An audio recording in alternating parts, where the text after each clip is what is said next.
nani? Jamaa wetu ni nani? Aliambiwa akuje. Sasa ndiyo huyo anakuja live and direct.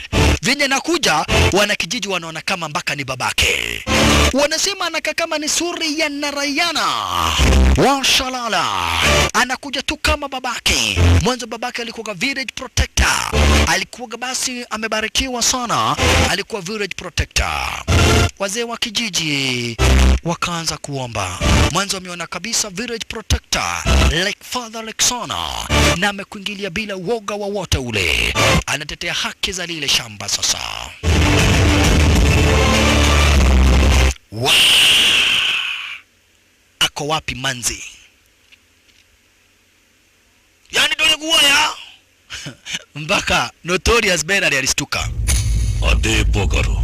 Dole guaya. Mi naannani చూస్తున్నట్టుగా ఉండాలి. Hawana uoga, wewe ni kama babako. Kani ipu. Uoga ni nyanya yako. Upuzi ndio uko na mwingi. Batumia. Kamwana kaida.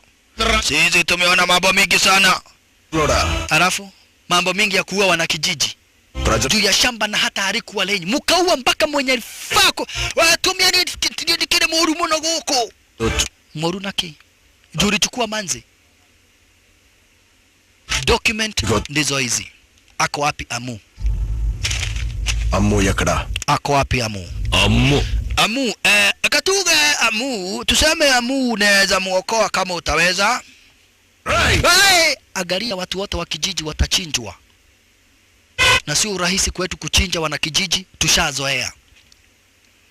Lakini juu nasikia wewe ni mshindi, unashinda kila wakati. Hapa kuna nyumba kama 100. Amu tumemkata mkono, anavunja damu. Kwa dakika 10 atakuwa amekufa. Sasa tafuta Amu kwa hizo nyumba zote 10. Kwa hizo yani kwa muda wa dakika 10 utafute Amu. Ukimpata akiwa uhai, uko na bahati.